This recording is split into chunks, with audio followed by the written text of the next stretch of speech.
نحيا يا مصر بحبنا، يروي ترابة دمنا، واما الوطن يندهلنا الكل بيلبي نداء لا وألف لا لكل أعداء الحياة، مصر العظيمة المؤمنة نيلها مفتاح الحياة. لا وألف لا لكل أعداء الحياة، مصر العظيمة المؤمنة نيلها مفتاح الحياة. مسلم مسيحي يعني مصري، الدم جوه القلب مصري، نور الحضارة أصله مصري، هلع الدنيا بهاه. لا وألف لا لكل أعداء الحياة، مصر العظيمة المؤمنة نيلها مفتاح الحياة. لا وألف لا لكل أعداء الحياة، مصر العظيمة المؤمنة نيلها مفتاح الحياة.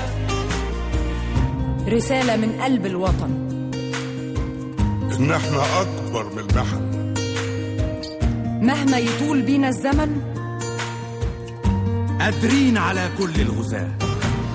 لا وألف لا لكل أعداء الحياة، مصر العظيمة المؤمنة نيلها مفتاح الحياة. لا وألف لا لكل أعداء الحياة، مصر العظيمة المؤمنة نيلها مفتاح الحياة. إزاي نسلم نفسنا لفتنة تقتل حلمنا، مصر الأصيلة قالت لنا على أرضي وحدنا الإله. لا وألف لا لكل أعداء الحياة، مصر العظيمة المؤمنة نيلها مفتاح الحياة. لا وألف لا لكل أعداء الحياة، مصر العظيمة المؤمنة نيلها مفتاح الحياة. يا كنايس يا جوامع، وحدوا الرب اللي سامع، يا كل مصر في كل شارع، حبنا طوق النجاة. لا وألف لا لكل أعداء الحياة، مصر العظيمة المؤمنة نيلها مفتاح الحياة. لا وألف لا لكل أعداء الحياة، مصر العظيمة المؤمنة نيلها مفتاح الحياة.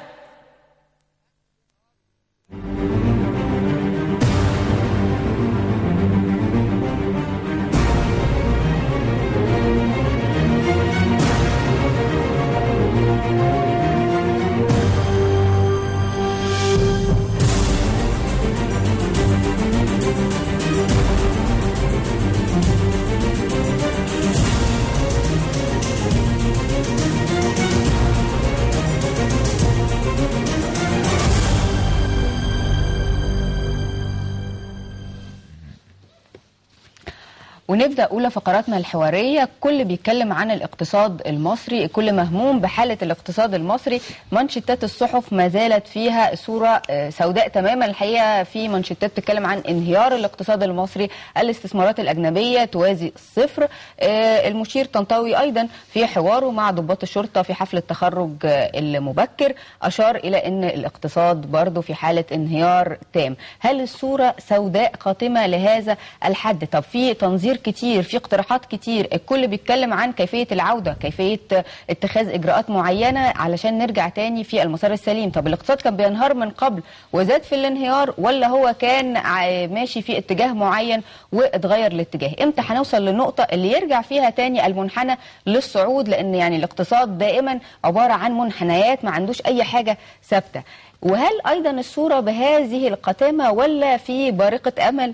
يعني على الصبح كده الموضوع احنا خلاص كده الدولار هيزيد ومش هنلاقي السولار ومش هنلاقي في الآخر العيش، ولا الوضع القائم شكله عامل ايه؟ احنا معانا النهاردة ضيوف اللي منورنا في استوديو صباحك عندنا. اسمحوا لي هبدأ التعريف من خلال الجلوس. أستاذ ممدوح الولي نائب رئيس تحرير جريدة الأهرام للشؤون الاقتصادية، أهلا بحضرتك معانا. والدكتورة عليا المهدي عميد كلية الاقتصاد والعلوم السياسية جامعة القاهرة، أهلا بيك يا دكتور. أهلا. وأيضا دكتور حمدي عبد العظيمي أستاذ الاقتصاد بأكاديمية السادات، أهلا بيك يا دكتور. أهلا بحضرتك. أهلا بيك دكتور حمدي عبد العظيم. طيب يعني خلونا نبدأ كده بنظرة واضحة يعني للأمور علشان نبقى حاطين إيدنا إحنا فين بالظبط. نقول للدكتور حمدي، هل الموقف الآن موقف بالفعل شديد يعني الخطورة ولا أقل شوية، داكن ولا ممكن يبقى رمادي شوية ولا إزاي؟ يعني حطنا في الأجواء علشان نعرف إحنا هنبدأ إزاي وهنقول إيه، وهو ده اللي هيكون أساس الحوار. والله طبعا هو الاقتصاد المصري يعني دخل المسار الحرج. يعني احنا حاليا في سلبيات كثيرة في كل المتغيرات والمؤشرات الاقتصادية، من ناحية يعني الخسائر اليومية اللي هي 40 مليون دولار اللي أعلن عنها 70% من المواطنين، معدل فقر اللي أعلن عنه برضه في بيان القوات المسلحة، كذلك المديونية اللي تجاوزت التريليون و90 مليار دولار، كذلك المعدل البطالة عندنا كان في تصريحات انها وصلت اكثر من 20% لوزير القوى العاملة، امبارح كان في تصريح اخر بيقول 10%. ايا كان طبعا دي معدلات عالية. التضخم والغلاء الاسعار ايضا بيزيد، زي ما احنا شايفين في ازمات في السولار، في البوتاجاز، في القمح، وعدم وجود اعتمادات مالية كافية حتى لاستلام القمح من الفلاحين عمل مشكلة بالنسبة للتضامن الاجتماعي عشان يقدروا ان هم يستلموا هذه الاقماح وتوجه الى المطاحن، وده يعني سلعة ضرورية ومهمة للمواطنين.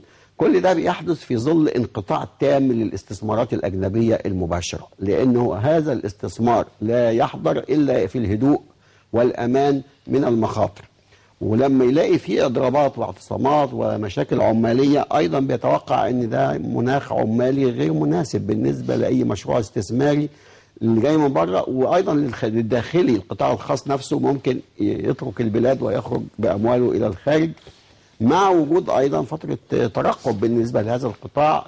الغد فيه ايه؟ مفيش وضوح رؤيه، المحاكمات والملاحقات كلها ايضا بتعطل برامج التوسع في الانتاج بالنسبه لهذه المشروعات. بنجد ايضا ان هناك انخفاض في حصيله الصادرات، زيادة كبيرة جدا في معدل الاستيراد أو في قيمة الواردات من الخارج، يعني عندي عجز في الميزان التجاري. الموارد كلها طالما انخفضت، والسياحة كمان اللي أعلن منذ في أيام قليلة 13.5 تقريبا مليار خسرناهم من السياحة، ده معناه أن البديل هو الديون.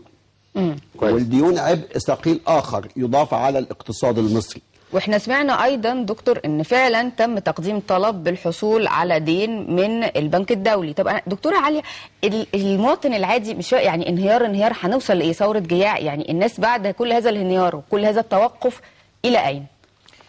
بصي هقول لك حاجه، انتوا يا ريتكم جبتونا بالليل مش بالنهار الحقيقه عشان ما نبتديش كلامنا ان احنا بنقول كلام الحقيقه مقلق شويه، مش شويه كتير الحقيقه بالنسبه لاي حد معني بالشؤون الاقتصادية والمتابعة الاقتصادية اللي بتحصل لمصر.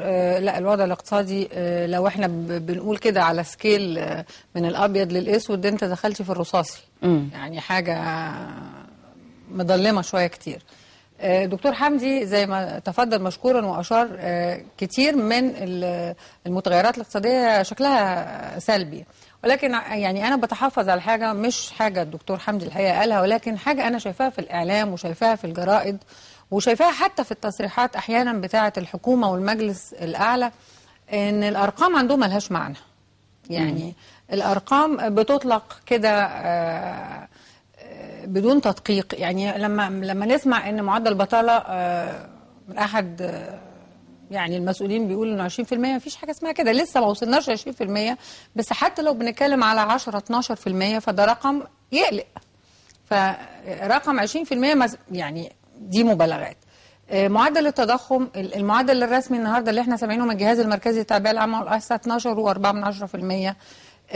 ده معدل برضو يقلق، لان انت تجاوزتي خلاص بقى اللي هو الوان ديجيت اللي احنا بنقول عليه، يعني اللي هو يبقى رقم واحد، دخلتي في ال 12 13 والله اعلم اذا بيترامى الى اسمعنا ان الحكومه احيانا بتتجه في الوقت ده الى طبع فلوس، طبع نقود علشان تسد الاحتياجات وده الجاريه بيزيد من المشكله بشكل كبير. طباعه النقود دي حاجه مرعبه، لان دي بتخلق تضخم على طول طالما ان مفيش انتاج بيقابل هذه الطباعه من النقود، وده حاجه بنربط بحكومتنا وبجهازنا المصرفي ان هو يتجه لها. يعني انا عندي اهون لنا ان احنا نتبع سياسات مختلفه تماما على اننا نلجا لطباعه النقود، واعتقد ان في هذا الاطار مفروض البنك المركزي يفكر في سياسات اخرى بديله غير طباعه النقود، وممكن نتكلم في الحلول ايه اللي ممكن ان البنك المركزي يعمله. المصانع الكبيره بعض منها متوقف كليا وبعض متوقف جزئيا. الوقفات الاحتجاجيه مع اعترافنا وتسليمنا حقوق ناس كتير جدا في مجالات الاقتصاديه المختلفه، لكن ما ينفعش ان كله يبقى في نفس الوقت. يعني كله عنده حقوق، بس يا جماعه مصر زعلانه. يعني انا لو عايزه اقول كده، مش احنا اللي زعلانين، دكتورة علياء، البلد زعلانه مننا، لما اقول عليها شويه. المواطن بقى في النهايه، يعني بعد اللي حضرتك قلتيه والدكتور حمدي قاله، المواطن انا عايز اقول انه المواطن بقى يعني هيترجم له ده كله بايه؟ يعني خليني اقول لك هيشوف ايه يعني على ارض الواقع؟ هو ما يهموش ال 10% وال 20%، هو اللي قاعد يسمعنا دلوقتي عايز يقول طب ايه انا هيحصل لي ايه يعني؟ لا، انت المواطن يعني حاسس بالكلام ده اكتر من اي حد. حاسس بارتفاع الاسعار. ارتفاع الاسعار لو العمليه دي استمرت، القوى الشرائيه بتاعت الاسر محدودي الدخل ومتوسطي الدخل هتقل، وبالتالي الطبيعي ان شويه من الاسر المتوسطه هتنزل في الفقراء، فاحنا هنتكلم على زياده الفقر. القوى الشرائيه يعني الفلوس اللي معاهم تشتري اقل من تشتري اقل. ايوه، يعني اللي معاه 100 جنيه اللي كان هيشتري بيهم كذا، واحد بيشتري مثلا اسره بتشتري 4 كيلو لحمه في الشهر مثلا، ولا 3 ولا 2، هتشتري اقل. كويس. لو بتشتري عدد معين من أرغفة العيش هتشتري أقل. الأسرة هتتأثر إزاي؟ لو كان عندها واحد بيشتغل وتعطل عن العمل، مصدر دخل هيقل. لو كان عندها ابن اتخرج وداخل سوق العمل ومش لاقي عمل، إذا المشكلة مضاعفة. يعني اللي كان بيجيب دخل مش هيجيب، زائد إن الأسعار كمان بتغلى على الدخل اللي قل، وزائد اللي كان ممكن يجيب دخل ما بقاش قادر يلاقي فرصة عمل. أستاذ ممدوح الولي، من المسؤول عن هذا الواقع؟ عظيم. يعني خلينا الأول أدي يعني نوع من التوضيح، مش عايز أقول يعني بصيص أمل، لكن المسألة مش سودة قوي. ليه؟ أنت النهاردة بتقول، أو المتحدث المدير الشؤون المالية بالقوات المسلحة، هو ده الحقيقة اللي خلاها سودة. يعني أنا بستغرب إزاي مسؤول رسمي وفي الدولة يقول إنه الاحتياط هيبقى بعد 6 شهور صفر. ده كلام ما يقولوش أي واحد لا اقتصادي ولا غير متخصص. يعني ليه بقى؟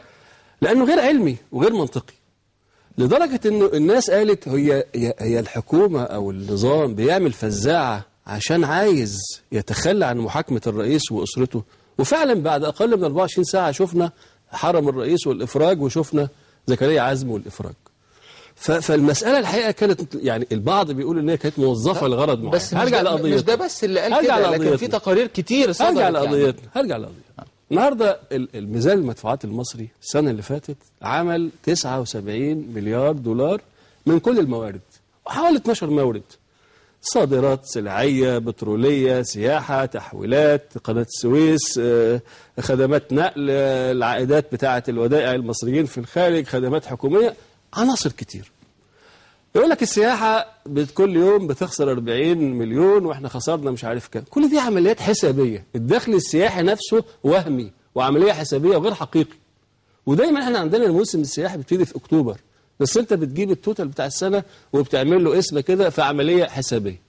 فبرضو المسألة مش صفر، يعني في برضو درجة إشغال قد تكون 15 بتاع، لكن المسألة فيها الاستثمار الأجنبي لك ده بقى صفر. الاستثمار الأجنبي بيتناقص في العالم كله من أيام الأزمة المالية العالمية. السنة اللي فاتت عامل 6 مليار، كويس؟ ده بيمثل من إجمالي الموارد 8%. برضه مش هو الجانب الكبير. ومع هذا هو كان أيام محمود محي الدين ما كان بيقول 13.2 كان حقيقي؟ ما كلها كانت ارقام مضروبه وكلنا عارفينها. وكان نوع الاستثمار ده ايه؟ ما كان معظمه استحواذ. تيجي شركه اجنبيه تستحوذ على شركه مصريه او شركه بنك اجنبي على بنك مصري، ما كانش فيه اضافه، لا بيضيف فرص عمل ولا بيضيف انتاج. فمش عايزين ايه يعني الناس بقى الاستثمار الاجنبي توقف. هو كان ايه يعني؟ كان بيوفر لنا يعني بيحل المشاكل. يعني احنا ما بنواجهش اي اخطار اقتصاديه انا دلوقتي؟ بس انا ما قلتش كده. انا بقول انه ال 12 عنصر بتوع ميزان المدفوعات جزء كبير منهم شغال. يعني ربنا كرمنا السنه اللي فاتت التحويلات الناس المصريين الغلابه دول 12 مليار دولار. يعني طفره في 2010. يقول لك اصل ليبيا فيها 2 مليون وهتاثر. الارقام اللي بتيجي التحويلات الرسميه اللي من ليبيا، يعني اخر ارقام ذكرها البنك المركزي انا بقى له سنه ما بينشرش ارقام التحويلات، 20 مليون دولار. يعني ليبيا دي واخده رقم 16 في الدول اللي بتبعت لنا تحويلات. فمش هي، انت عندك اسعار البترول ارتفعت فاثرت على دول الخليج، ففي والعطايا اللي اداها الملك السعوديه وغيره وغيره هتنعكس على المصريين هناك. فانت عندك يعني ربنا سبحانه وتعالى عاطي البلد دي بدائل. يعني التصدير لما يتوقف فهيبقى في تصدير. شفنا قناه السويس عملت يعني رقم كويس اكثر من 400 مليون. طب يعني هناك عوامل جيده للتصدير لما يتوقف هيجيب. قناه السويس بتجيب، التحويلات هتجيب، الخدمات النقل هتجيب. فعندنا موارد مستمره قد تكون قلت لكن الصوره مش يعني انت بتشوف ان هي مش قاتمه الى هذا الحد يعني. بس انت بقى السؤال اللي انت قلته هو اخطر ما يمكن. طب احنا قاعدين نتكلم من ساعه الثوره المشاكل زادت ومش عارف ونفس المقولات اللي بيقولوها كل يوم، السياحه والاستثمار والبطاله وبتاع. طب انتوا عملتوا ايه؟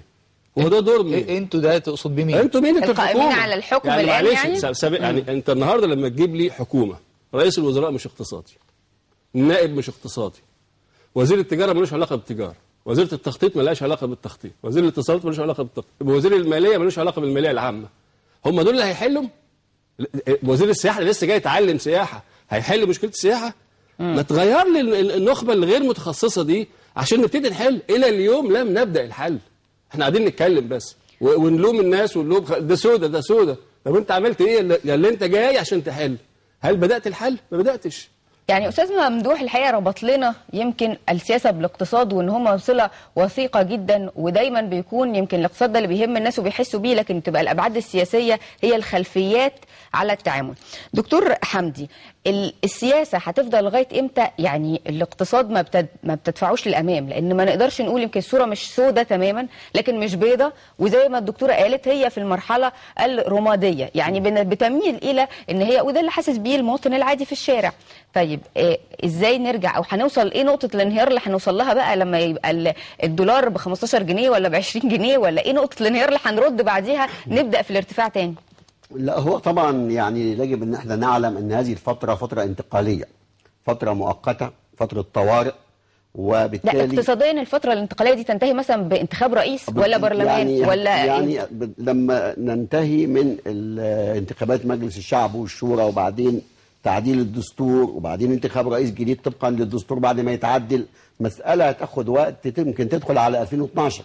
يدينا طول العمر كده يا دكتور. بعدها تبدأ بقى سياسات استراتيجية بعيدة المدى، نقدر نقول بقى المسؤولين هنا لهم دور في انه يعملوا ايه زي ما الاستاذ ممدوح بيقول، لكن النهارده بيعملوا تسيير اعمال يوم بيوم. يعني بيطمن على البلد تاكل ايه النهارده؟ الاقساط والفوائد والديون هندفعها ولا لا؟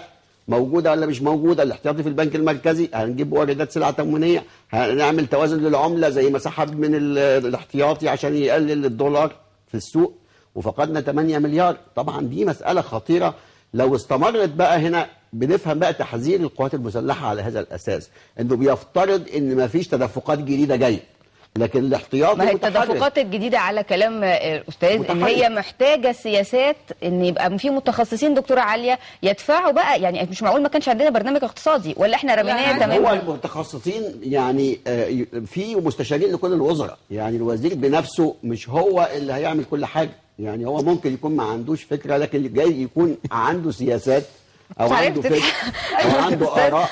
استاذ ممدوح شايف ان الكلام ده بيبعد عن الواقع؟ لا يعني في عناصر طيبه، في عناصر طيبه من الاساتذه المشهود لهم بالكفاءه في الجامعات ودخلوا الوزاره في التعديل الاخير، ولكن مش هم اللي يعني هيعملوا كل حاجه بنفسهم. في مستشارين وفي دراسات، وبعدين بياخدوا فرصه، هم لسه معظمهم ما كملش 3 شهور، فما نقدرش نحاسبهم بسرعه على انجازات الا بعد ما نديهم فرصه. في حاجات بتتعمل لها دراسات، ما هو يعني يا دكتور حمدي ودايما في فتره ما بين اتخاذ القرار ندي فرصه نتائجه. ندي فرصه لحكومه، خلينا نقول اصل ده وجهه نظر هتتقال لك يعني. طب ادي يعني فرصه لحكومه هي نفسها بتقول لي او بتصرخ دلوقتي الحق احنا هنغرق، يعني ازاي هو بيقول لي؟ لا هي تقصد يعني التحذير للمواطن عشان الاعتصامات اللي قافلين الطرق واللي معطلين مصالح الناس والسياحه، يعني منطقه مسبيرو دي كلها سياحه نقف بقى نقف عند التحذير ده. الورش متعطله اللي حوالينهم. كويس، نقف عند التحذير ده. نعم. يعني احد الاصابع او مجموعه من اصابع الاتهامات اللي بتوجه للاحتجاجات مثلا.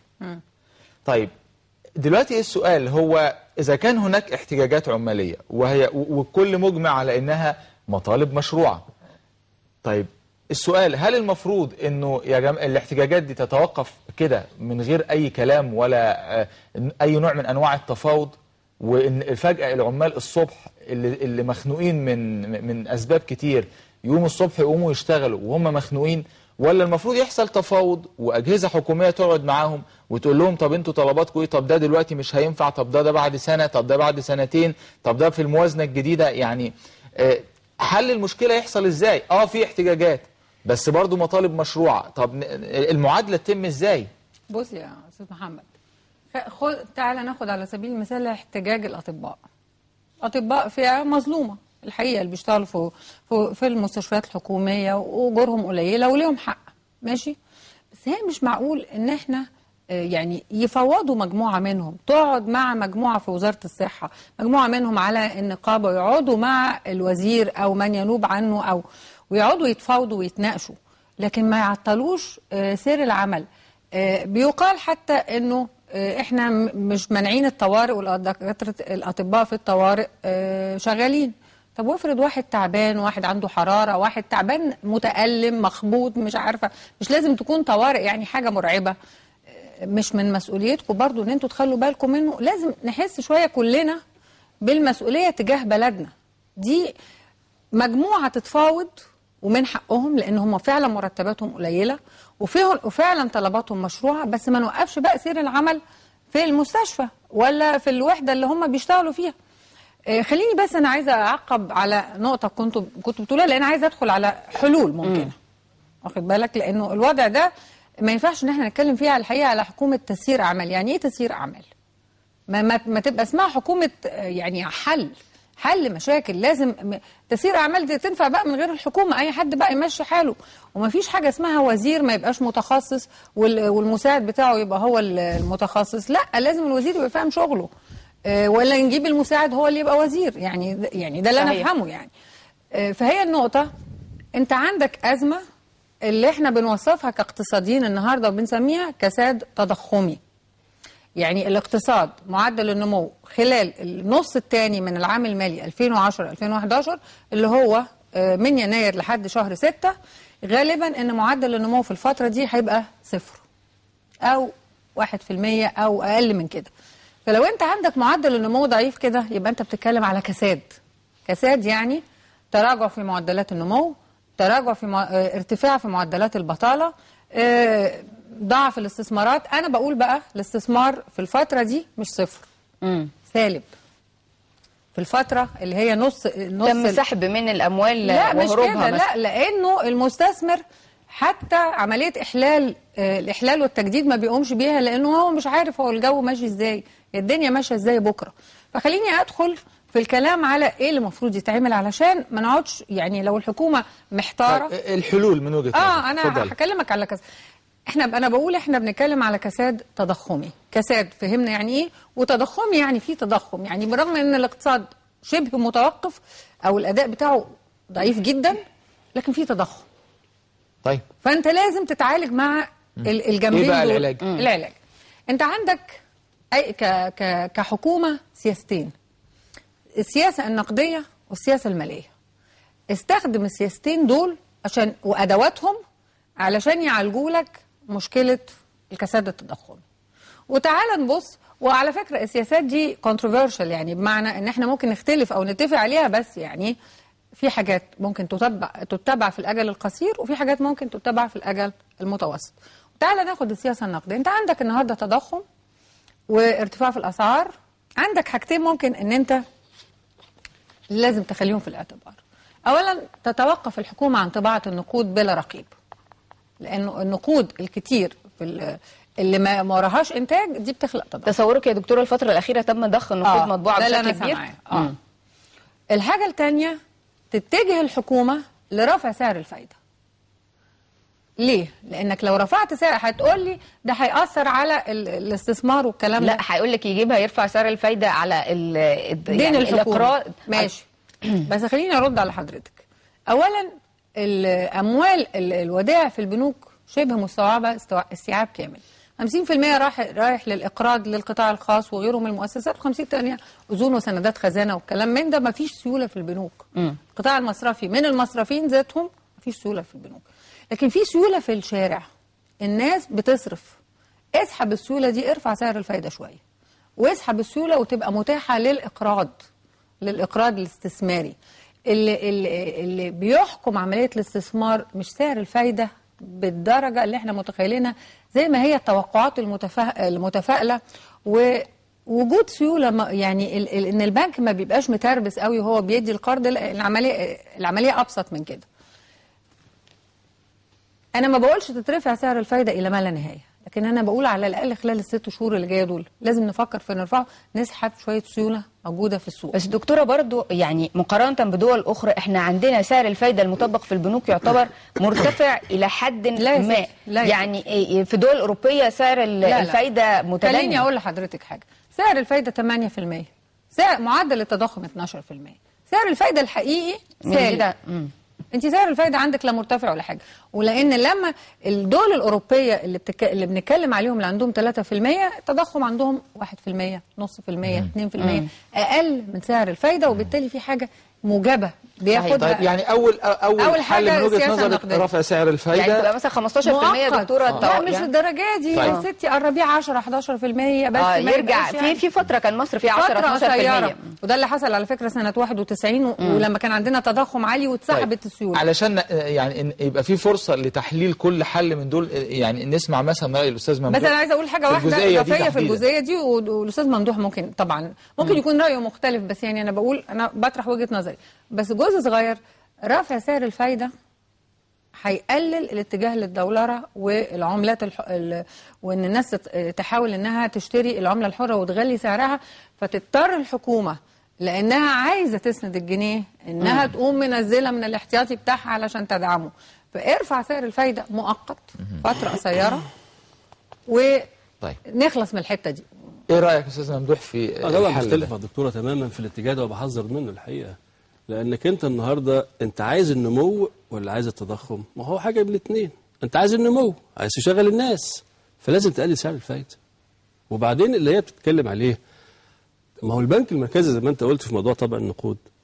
طبع النقود في مصر في 2010 طول السنه البنك المركزي طبع 20 مليار جنيه. في فبراير بس السنه دي طبع 22 مليار. بالظبط كده. كويس؟ ارقام مارس لسه ما طلعتش. يعني هو على طول بيطبع؟ لا انا بقول لك في 2010 طول السنه كلها كان 20. السنه دي في فبراير بس 22. يعني بدا يدخل اللعبه.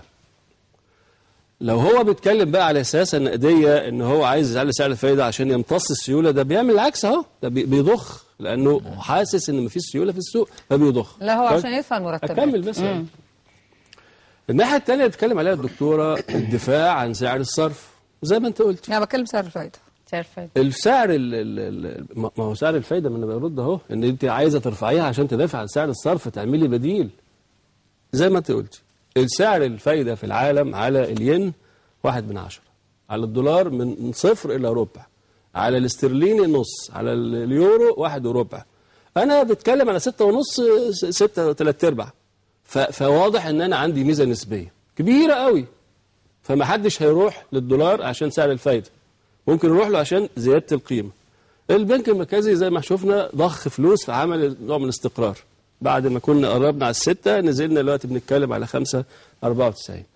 برضه من حكمه ربنا، ويمكن برضه الدكتور حمدي الحقيقه برضه اختلف معاه، انه الاستيراد ما زادش، لانه المستوردين شايفين المساله مرتبكه. فيا دوبك انت حاليا لما بنسال بتوع الجمارك انت بتستورد مثلا الزيت، السكر، الحاجات اللي هي الاساسيه، البوتاجاز، السولار، عشان انت تمشي بس اللي احنا مش فاهمينه هو التصدير ليه يقل يعني. لا بص حضرتك، يعني كويس الجزئيه دي، وبرضه عشان نعيش الناس وندخل في مساله يعني خطيره جدا، وهي الموقف من القطاع الخاص. يعني تصورك هو ده سبب يعني في ان شويه لا ما انا هقول لك، ما في حاجه اسمها التقييم السيادي لاي دوله. زي ما حضرتك كده اقول لك ايه، انت هتنزلي في الغردقه في فندق 4 نجوم، انت عرفتي المستوى اللي انت لما اقول لك نجمه واحده انت هتنطعد كده ايه او غير مصنف. انت من مجرد انك سمعت 4 نجوم او نجمه واحده عرفت الفندق اللي انت هتنزلي فيه. فبرضه المؤسسات الدوليه بتاعت التقييم والتصنيف عامله كده شويه مصطلحات، انا لما بقول لك حاجه منهم انت بتعرف المستوى الدوله دي. فبتبتدي المساله حاجه اسمها تريبل ايه، 3 ايه، وبعدين 2 ايه، وبعدين 1 ايه، وبعدين 3 بي، وبعدين 2 بي، وبعدين 1 بي، وبعدين 3 سي، وهكذا. فانت مجرد اقول لك يعني رمز من دول يبقى انت عرفت الدوله دي فين. مصر بقى احنا كنا 3 بي، حاليا 2 بي. كويس؟ كنا كام؟ كنا 3 بي، بقيت حاليا بعد الثوره والمشاكل دي المؤسسات دي نزلت تصنيف مصر وخلتها 2 بي. كويس؟ النهارده كانت المصانع المصريه بتستورد مواد خام وشغاله، يعني متعوده مع الشركات تتعامل معاها في الخارج ان هي بتبعت لها الفلوس بعد شهرين ما تنتج وتكون باعت وكده. طبعا بعد الثوره بتكرر نفس الآلية، الشركات العالميه بتبص في السجلات على تصنيف مصر، الله ده مصر بقت ايه؟ 2 بي، بقت الوضع ايه؟ سالب. عايز فلوسه دلوقتي. قال لك انا عايز فلوسي دلوقتي كله، والاعتمادات الماليه طبعا والحصه في البنوك. الراجل بقى راح البنك قال له شكرا مفيش سلف دلوقتي، اصل المخاطر السياسيه فالبنوك ما بتسلفش لا قبل الثوره ولا بعد الثوره. سيبك من الكلام اللي بيتقال ده، الديون اللي يعني القروض اللي بتطلع دي يا اما حاجات شخصيه معظمها، لا حاجات سياديه كبيره، يعني مثلا قطاع البترول، قطاع الكهرباء، الحاجات الكبيره دي، لكن لا قطاع خاص عارف يستلف لا قبل الثوره ولا بعد الثوره، وعملوا في اتحاد الصناعات وغيره. كويس؟ طيب الراجل ده لا عارف يستورد المواد الخام ولا لاقي فلوس من البنوك، وبعدين الطلبات العماليه بتقول له زود لي الاجور. طيب عارف يلم الدور ده كله وانتج، راح يبيع في السوق عبال ما تجيله الفلوس عشان نقص السيوله. فالمساله مرتبكه. فكل هذه الاوضاع بتاثر سواء على عمليه الانتاج او عمليه التصدير. خلينا نخش موضوع الامن بقى. انا بعت اجيب البضاعه اللي جايه لي من المينا عبال العربيه ما تيجي. ده حدوته كبيره يعني. دكتور حضرتك كان عندك وجهه نظر. نعم. هو الحقيقة بالنسبة لموضوع سعر الفايدة موضوع يعني يؤخذ بحذر شديد. ليه؟ لأن سعر الفايدة يعني لما يكون عندنا بطالة ونقص تشغيل وضعف في الاستثمار لازم نخفضه عشان نزود الاستثمار ونشجع الاقتراض من أجل الاستثمار. الحاجة الثانية أن رفع سعر الفايدة بيؤدي إلى ارتفاع تكلفة خدمة الدين نفسه، وجزء كبير من التخفيض اللي كان بيتم كان بسبب هذا الموضوع. بس يعني برضه كان وجهة بيخفض نظر البنك المركزي سعر الفايدة عشان يقلل العبء على الخزانة العامة بالنسبة للديون. النقطة الثانية أيضا أنه بالنسبة للبورصة تتأثر على طول سلبيا بعد ما ارفع سعر الفايدة، على طول بتحصل دروب في المعاملات في البورصة، واحنا عمالين ننظم فيها حاليا وبنقول عايزينها تستمر وعايزينها تنتعش والى اخره. فهيبقى هنا مشكلة. حاجة أخرى أيضا، أنا يعني لو عندي مصادر نقد أجنبي جاية كتير أخاف من الدولار، لكن حاليا ما فيش، أنا ما عنديش حاليا. ما هي خفض سعر الفايدة دكتور هيقول لك ما حدش هيحول من ودايع مصرية إلى ودايع دولارية. احنا كل ده يعني بندور حول فكرة رفع سعر الفايدة اللي أشارت إليه الدكتورة. وبعدين بس في نقطة خلينا نقول ممدوح عايز أعلق عليها بخصوص طبع النقود، يمكن الدكتورة أيدته في ذلك. طبع النقود هنا البنك المركزي له وظيفة إصدار، يعني هو مش بيطبع فلوس كده على المكشوف، لا ده الكلام ده انتهى من السبعينات وأوائل التسعينات. لا ما رجعش. هو النهارده في نائب محافظ البنك المركزي كان عامل تصريح في الأهرام بيقول احنا عندنا في البنوك فائض سيولة حوالي 700 مليار جنيه، وان ده بيمثل 48% من اجمالي الودائع اللي موجوده. وبيقول سيولة ايه ودائع يعني؟ يعني في ودائع اكتر من التوظيف، وبعدين الفلوس اللي هي بتطلع من هذه البنوك. طيب دلوقتي يا دكتور حمدي علشان بياخدوا عليها قاعده سعر فايده ومضمونه من الحكومه. يعني بتنفي فكره طبع يعني دي خلينا نتكلم عن الحلول من وجهه نظرك. البنوك بتستثمر الفلوس اللي عندها في سندات خزانه حكوميه لسداد العجز في الموازنه. طيب يعني نخرج من مساله الفايده دي او سعر الفايده ونتكلم عن حل اخر من حل اخر. هنخش بقى على السياسه الماليه مثلا. عندنا الضرائب. ايوه. في كثير ما طرح موضوع الضرائب التصاعديه. يعني بمعنى ان يبقى النسب متدرجه بحيث ان ما يبقاش الشريحه العليا 20% ايا كانت المليارات او ايا كانت الملايين بتاعه الارباح الصافيه او الدخل. لابد ان يعني كان زمان قبل ما يحصل قانون 91 2005 كنا بنقول يعني اقصى ما نطمح اليه 35% 30% بدل كان 42% قبل كده عشان نقلل ضريبه تصاعديه على مين يا دكتور اذا كان الناس ما بتشتغلش اساسا؟ لا في ميزانيات يعني وفي ارباح. احنا عايزينهم بس يشتغلوا وبعد كده ناخد الضرائب بتؤخذ على الارباح مش على الخسائر. ما انا مفهوم. ما هو دلوقتي ما فيش ارباح احتكاريه من الحديد من الاسمنت من الاسمده من اي منتجات فيها طابع احتكاري. يبقى في هذه الحاله لازم انا كل ما يزيد الربح الصافي اللي يخضع للضريبه اخضعه لنسبه عاليه والكلام ده موجود في الدول المتقدمه كلها. طيب خلاص يعني هناخد الجزئيه دي علشان الحوار بس يعني يبقى في هناك تنوع في وجهات النظر. تمام. دي وجهه نظر. طيب يعني عايزه اضيف ليها حاجات. دكتور عليا طب استاذنكم بس في ان تعقيب سريع. هل هذه الحلول حلول لتحريك الاقتصاد وان الاقتصاد يبقى يعني بيشتغل اقتصاد انتاجي، ولا الفكره انه انا بس عايز اجيب عائدات دلوقتي او ريع او لا. شيء من هذا القبيل علشان يبقى فيه سيوله وما يحصلش انهيار؟ خليني اقول حاجه. زي ما قلت في الاول انت عندك السياستين الماليه والنقديه.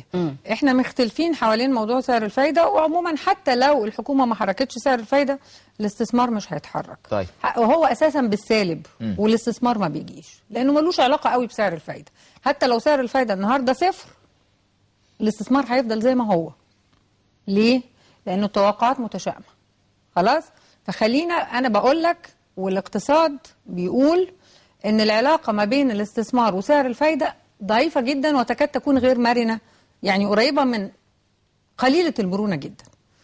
العلاقه هي بين الاستثمار والتوقعات اكتر. فخلينا نركن ده على جنب لان دي موضوع جدلي، ولكن اللي احنا اتعلمناه صحيح وفي مدارس مختلفه ممكن هي تتناول. سيبك من دي بس خلينا احنا متفقين على انه مش مفروض نطبع نقود لانه ده كلام خطر. خلينا ندخل بقى في السياسات الماليه اللي دي ممكن هنتفق عليها. ممكن يعني قبل السياسات الماليه ناخد تليفون لان يعني توارد التليفونات بدا من فتره وبداوا يعني يضجوا بالشكوى لانه اتاخروا. معانا الاستاذه اميره من القاهره. صباح الخير استاذه اميره. ايوه يا فندم صباح الخير. اهلا بيك اتفضلي. طبعا انا ليا مشاركه كده معاكم. يعني طبعا اهم حاجه في البلد اللي انا شايفاه الاعتصامات والاضرابات ومن ناس مثقفين، يعني المفروض ان هو ده ما يحصلش من شعبنا، يعني حاجه بجد تحزن. طيب. الحاجة الثانية يعني يبقى التركيز أولا عشان الإنتاج عجلة الإنتاج تمشي شوية ويدخل لنا دخل واستثمارات. أنا برضو معلش مش مع الأستاذ ممدوح في إنه بيعلق كل حاجة على المجلس الأعلى إنه مقصر وإنه بيبالغ وإن الوزراء مش شايفين شغلهم. إحنا كنا في وقت ما كانش حد راضي يمسك أي وزارة يا فندم، هنفضل كل شهرين 3 نغيرها؟ ما ينفعش هذا الكلام. يعني احنا كمان بدل ما نيجي كل حاجه على مجلس الوزراء والمجلس الاعلى نبدا. طب مدام اميره انت ما انتش خبيره اقتصاديه، انت مواطنه، عندك حل؟ ايوه ما انا بقول كده حلي. الو ايوه اتفضلي سامعيني. يعني التركيز يبقى اكتر على الشعب نفسه وسلوك الشعب طيب دي اهم حاجه. شكرا جزيلا مدام اميره. لا انا كنت عايزه لسه في الاستاذ حامد من الاسماعيليه. استاذ حامد من الاسماعيليه اتفضل. ايوه يا فندم. ايوه يا فندم. اتفضل. ايوه يا فندم. السلام عليكم. وعليكم السلام اتفضل. انا من الاسماعيليه، حضرتك راجل مزارع. ايوه اهلا بيك اتفضل قول وجهه نظرك. وجهه نظري ان المشكله كلها في حلولها مش في الاستثمار او نجيب مستثمر من بره او اللي بيحصل في مصر ده كله. هو في حل واحد بس والمنتج تحت ايدينا. المشكله كلها تحت ايدينا مفيش بره خالص. ايه الحل يا استاذ حامد؟ ايه الحل؟ المشكله ان احنا عندنا اراضي كتيره فاضيه. وعندنا بطاله كتيره. احنا مش عندنا حوالي 10 مليون واحد. فهمنا وجهه نظرك. استصلاح الاراضي. طب استاذ كرم من البحيره بقى اخر اقتراح. شغالوا الاقتصاد. استاذ كرم حضرتك معانا؟ دي ضياع البلد. لا ابدا جملتك من الاول. قبل ضياع البلد كان في ايه؟ اللي هو الحاجه الوحيده في البلد الزراعه والصناعه، عشان في اكل وشرب يبقى البلد هتنمو بالاقتصاد. انا بشكرك. غير كده ما فيش يقول لك الفلوس والحاجات دي كلها احنا هنعمله مصالحه، الرئيس دي مش هيتحاكم. طب مش عارف حسين سالم ولا صلاح سالم راح يشهد في اسرائيل. طب كل دي طالع فين؟ احنا مش الحاجات اللي اعلامها ديت ما تنجلش على الهوا. المفروض يبقى في قرار ممنوع نشر الحاجات دي بالكامل عشان ما يحصلش دربكه في البلد. اشكرك استاذ كرم. الزراعه يمكن هو بدا بان الزراعه يمكن هتبقى انا عندي الحقيقه كذا نقطه وخليني اقولهم بسرعه، مش عايزه اتكلم بعد كده. لا مش مساله نتكلم بس احنا عايزين نقول حلول يعني حلول. الناس تفهمها تبقى معانا يعني. خليني مش ندوه متخصصه برضو لا يعني. لا لا لا بالعكس انا هتكلم على حلول في السياسات الماليه. خلينا اول حاجه انت لازم تعمل حوافز عشان الناس دي تتحرك شويه وتبتدي تشجع على الانتاج. كويس قوي. انت عندك مشكله نقص انتاج، وزي ما الساده المشاهدين اتكلموا قال لك انا عندك زراعه وعندك صناعه طيب. واعتمد على المنتج المحلي بتاعك الاول والباقيين هيجوا لك بعدين. طيب خلينا نقول ممكن قوي تنزل الحكومه بحزمه حوافز ماليه للناس اللي هيدخلوا يعملوا استثمارات جديده مصريين او غير مصريين خلال الفتره اللي جايه. المشروع اللي هيعمل مشروع صغير يعني بيشغل اقل من 50 عامل اعمل له اعفاء 3 سنين واعفيه من 30% من الاشتراك بتاع التأمين الاجتماعي عن العمال بتوعه المسجلين، واقول لك 3 سنين اعفاء وبعد كده باخد منه ضرائب. اللي هيعمل مشروع متوسط من 50 عامل ل 250 عامل اعفيه 2 سنين واعفيه برضه 20% من اشتراكات التأمينات الاجتماعية للعمال اللي بيشتغلوا عنده وخليه يشتغل. المشروع الكبير اللي هو بيشغل اكتر من 250 عامل ممكن ايضا تحفيه 2 سنين او سنة من تاريخ ممارسة النشاط ليهم كلهم من بيت النشاط، وبرضه تديله اعفاء يعني خفض ولو بسيط في اشتراك التأمينات الاجتماعية للعمال المسجلين عنده. شغل الناس دي، قول لهم انا مش عايز منكم حاجة بس ادخلوا اشتغلوا. طيب حوافز. اشتغلوا عشان ده اكمل. ده اول شرط الحوافز. دي اول حاجة. اعمل حاجتين. اعمل حاجة سميها مناطق استثمار ذهبية. بمعنى بس لو هي غير المناطق الاستثمار لا لا لا بمعنى يعني جولدن اوبورتيونيتيز كده. دي لو انت رحت استثمرت في محافظات كذا وكذا وكذا انا هديك مزايا اكتر كمان من اللي انت بتديها اللي انا بتكلم عليها دي. انا عايز ناس تروح الصعيد او مدن القناة او سيناء او الساحل الشمالي وتعمل مشروعات هناك وتشتغل. عايز اروح في منطقة كثيفة العمال فيها بطالة مرتفعة، فاحدد 5 6 10 مناطق الحكومة تحددهم وتقول هم دول اللي هيروح في الحتت دي. هديله الحل ده مفهوم كده. ماشي. طيب. الحل بعد كده ممكن تعمل حاجة اسمها أنشطة اقتصادية مستهدفة أو ذهبية. خليني أقول ايه جولدن يعني حاجة كده جاذبة. لو أنت رحت استثمرت في الصحراء زراعت أراضي زراعية مساحات معينة ما تقلش مثلا عن 50 فدان وأنت طالع. لو انت رحت في مجالات صناعية معينة زي مثلا البتروكيميكالز زي الأسمدة زي تحدد الحكومة مجموعة سوفت وير ديفلوبمنت يعني ايا كانت المجالات الحكومة شايفة ان هي فعلا محتاجة ان مستثمر يدخل فيها. اديله ايضا معاملة حوافز مش للكل لحاجات معينة بتستهدف أنشطة أو مناطق. الحاجة الثالثة وزي ما الساده المشاهدين اتكلموا الزراعه مهمه جدا. احنا من لا يملك قوته لا يملك حريته. الحاجه معلش الاخيره عشان بس ايه يعني اقول لك ايه يمنع ان انت تطرح رخص بفلوس، رخص حديد، رخص اسمنت، رخص اسمده، والناس تدفع فلوس مبلغ كويس والحكومه تاخد وتبقى ده دخل اضافي. ايه يمنع ان تعمل جهاز لتقييم اراضي الدوله وتطرح اراضي للبيع باسعار مناسبه والايراد بتاعها يمثل دخل للحكومه، يبقى بشفافيه بمزايدات وفقا ده حل سريع مثلا حاجه سريعه. طيب. فانت عندك حاجات كتيره جدا ممكن الحكومه لو ابتدت فيها النهارده ما تبقاش بقى تسيير اعمال، تبقى حكومه انجاز. كويس. دي مجموعة حلول وفي حاجات تانية كتير الحقيقة بس مفيش مجال. دكتور علي عندها كمان مجموعة تانية من الحلول، لكن خلينا نتكلم أو نشير إلى هذه المجموعة. والأستاذ ممدوح يعني هذه الحلول وغيرها بيفترض أنه المستثمر هياخد الحوافز يقوم يروح يفتح مصنعه ويشتغل، لكن ممكن الواقع انه ياخد الحوافز وبعدين يروح يجي يشغل مصنع ما يعرفش، لانه في مشكلة عمالية في مصر، في مشكلة امنية، في مشكلات اخرى يعني. فازاي ممكن ناخد هذه الباكج او هذه الحلول اللي اشارت اليها الدكتورة عالية واللي اتكلم عنها الدكتور حمدي ونترجمها لارض الواقع بقى، بان نسخر لها باقي المشاكل الاخرى؟ ما شاء الله حضرتك حطيت ايدك على المفتاح المسألة، انه انت عايز تعمل اجراءات عشان تطمن بيها السوق. اول حاجة احنا اتكلمنا على حكومة تسيير اعمال. المستثمرين او رجال الاعمال بيسموها حكومة وقف الاعمال. بمعنى ايه؟ يعني يقول لك مثلا ان وزير التجارة والصناعة ده سايب القلم بتاعه في البيت عشان ما يمضيش اي حاجه، كتعبير تريقه. ليه؟ لانه شايفين كده ان اي مسؤول او مدير عام او بتاع ما حدش عايز يمضي حاجه، ولا يقول لك يا عم ده في ناس بتوع بنوك بعد 15 سنه من المعاش جابوها تاني وبيحاسبوها، فكل واحد عايز يبعد عن المسؤوليه، لا يمضي ولا يعمل. دي اول ايدي المرتعش كويس. في البنوك بقى وفي المؤسسات فما فيش حد بينجز. كويس. دي اول نقطه. النقطه الثانيه اللي انت اشرت ليها موضوع الاضطرابات والاعتصامات. الناس دي معذوره، الناس شافت اللي عمل اضراب واعتصام خد المزايا وخد المكاسب اللي هو عايزها، فبيكرر. زي ما انت قلت، انا لو حاطط برنامج على مثلا 3 سنين 4 سنين، بقول والله بتوع الري مشكلتهم هتتحل في مايو مثلا 2012، وبتوع مش عارف الزراعه هيتحل في ديسمبر 2000، حاطط برنامج زمني كل واحد عارف امتى جاي دوره. الحاجه الثانيه، انت مش عاطيهم فرصه التعبير عن انفسهم. هم ليه بيطلعوا مظاهره؟ ما هو الطبيعي ان لهم كيانات بتعبر عنهم. لو في برلمان يبقى النواب، لو كان في نقابات عماليه يعني امينه على مصالحهم كانت هي اللي عبرت، نقابات اتحادات بتاع، كل ده معطل وما بيأديش دوره. فالناس اضطرت ان هي تلجأ بنفسها بعد ما شافت ان غيرها عمل كده.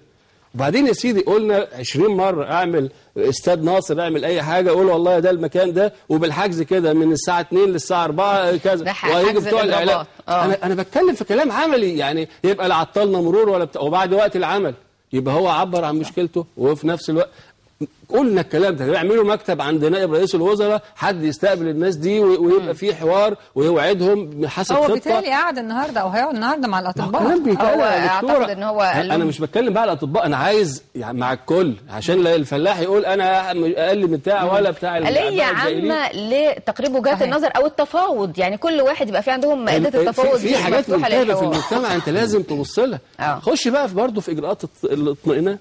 انت النهارده قاعد تاخد اراضي من مستثمرين بعد ما بنوا وعملوا وبتاع، وبعدها بسنين ومعاهم عقود موثقه من مجلس الوزراء ورئيس الوزراء وبتاع، وعامل لي مشكله مع مستثمرين في الامارات ومستثمرين في الكويت ومستثمرين في السعوديه في الجو ده، والناس رفعت دعاوى تحكيم. مين يجي لك؟ ده انت بتخوف اللي جوه وبتخوف اللي بره. بسرعه كده شوف لنا حل في مساله العقود القديمه دي بتاع الاراضي هتعمل فيها ايه عشان تحل المشكله دي، تزيل الورم ده فالناس تطمئن. البنوك اللي ما بتسلفش التمويل ده لازم يبقى في قرار حاسم بنسبه يبقى انت بتهيئ المجتمع زي ما انت بتقول اهو. بقى خدت الموافقه، عندي نيه، خدت حوافز، ابتدي الاقي مجتمع مهيئ. طب يعني انا هاخد من كلام حضرتك دكتور حمدي، هل التحفظ على اموال المستثمرين ووجود عدد كبير منهم دلوقتي في السجون بيعمل على قتل بقى اي استثمار جديد؟ وحتى المستثمرين اللي موجودين بدأوا، في ناس بتقول لهم بدأوا في الهروب بالفعل. ده صحيح. هو بالفعل يعني عدم الاستقرار وعدم وضوح الرؤية بالنسبة لهذه الموضوعات بيخلي المستثمر على الأقل متردد، ان هو لو كان عايز يتوسع، لو عايز يعمل احلال وتجديد، لو عايز يعمل لا وظهور صورة واحد رجل اعمال كان في الحكومة في السجن، يعني موجود في السجن فعلا. لا ما هو بيسيبوا الشركات. يعني النهارده في خبر على الشاشات ان احد رجال الاعمال في السجن استقال من رئاسة الشركة، واللي هو كان عامل في الحزب احمد عز، وخلفوا واحد من الشركة بديل له. الشركة بتدار عادي، ما فيش مشكلة كإدارة، لان في انفصال ما بين الملكية والإدارة، وان كان طبعا في ظل وجوده قبل كده كانت حاجه واحده ما فيش انفصال. لكن حاليا ما يكون في مجلس اداره، المجلس مسؤول امام الجمعيه العامه بتاعه المساهمين، لكنه هنقول سلبي.